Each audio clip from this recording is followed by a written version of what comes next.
If you've ever worked in a coffee shop, you know the regulars. And if you've worked at the Caldi's in Clayton, you know Randy. You can't miss him. He walks in almost every morning at 8:45 a.m. sharp, orders a small black coffee, and sits in the corner booth by the window. But it isn't technically Randy that gets people talking. It's what he brings with him. A puppet.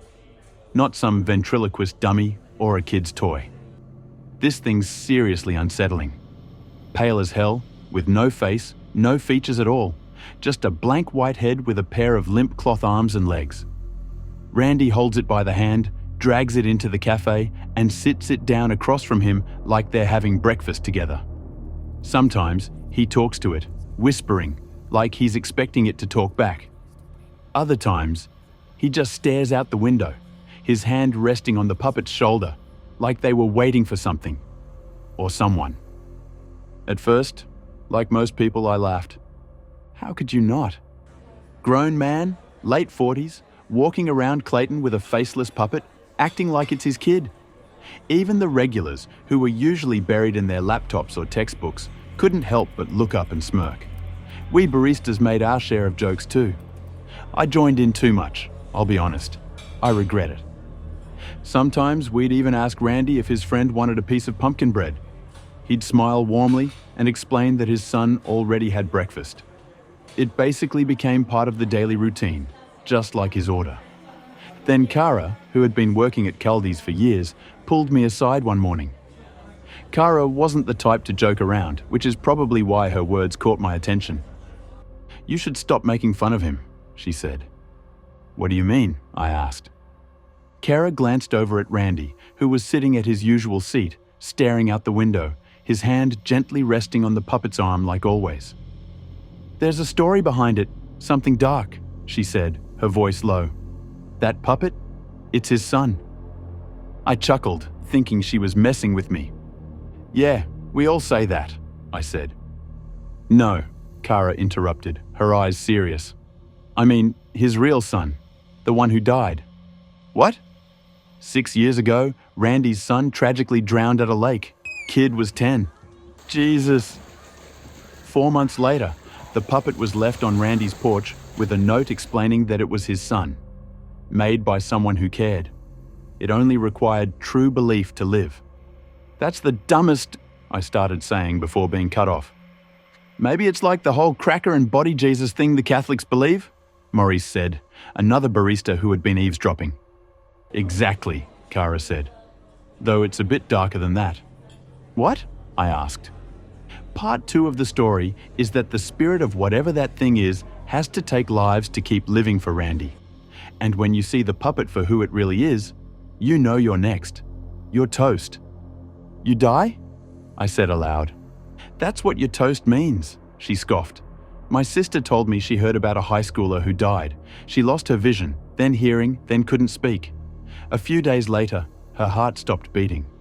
"What the fuck?" Maurice nearly yelled. All 3 of us laughed. Then we returned to slinging lattes and cold brews. But the thing is, after that conversation with Kara, I couldn't shake the feeling that something wasn't right. You know how sometimes you hear a story and it just sticks in your head, no matter how ridiculous it sounds? It's that old saying, you can't put the genie back in the bottle. Well, that's what this was to me. Every time I saw Randy dragging that puppet into Caldi's, I felt this nagging sense of unease creep up my spine. Months passed. Almost every day, he brought in that damn puppet. Occasionally, I'd find myself staring at it blankly, transfixed almost. Sometimes I thought I saw it moving. Or it had moved already and was now staring at me. But I would always smile and laugh at Kara's stupid story. Though I did find myself changing, I would chat to Randy a little more when he came into order. I tried to be nicer to him. The story about his real son made me feel terrible. At first, it was just making small talk about the weather. "The cool air is refreshing, isn't it?" I'd ask. "We enjoy it very much," he'd say back with a smile. I had never really acknowledged the puppet directly. It was a little too weird and unsettling for me, to be honest. Until last week when something came over me and I slipped up. "What have you and your son been up to this weekend?" Randy beamed a huge smile. "Oh, we just finished a long walk in the park. It's stunning outside. Now we're here, of course. Drink a coffee, and then I'll think we'll take the scenic path back home." "Amazing," I said back to him. "Sounds like a top-notch day." "Then we'll go swimming later," he added. "Even lovelier," I said. Randy stared at me for a long while, as if he was studying me. The gaze was so deep and eerie that it made the hairs on my arms stand up. "You're a good boy, aren't you?" I didn't know how to respond. "Let me grab your coffee," I said with a feigned smile. I watched Randy the rest of the morning and noticed he couldn't stop smiling and talking to the puppet about random things. Things like what's for dinner that night, laughing about the movie they watched the night before, and their upcoming plans for the weekend. "Sure, sure, sure," he kept repeating as he nodded along to whatever he believed the puppet was saying to him. "We could do that, sure."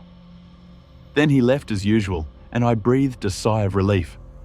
But this morning, while I was making a pumpkin cold brew for a customer, I found myself looking and gazing out our big shop windows, out at the park across the street.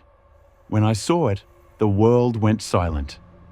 In the distance, I could see Randy walking in the park, pointing at all of the tall trees, whose leaves are just beginning to change color, while grasping the hand of a young boy beside him. A real boy. My stomach dropped. I couldn't believe it.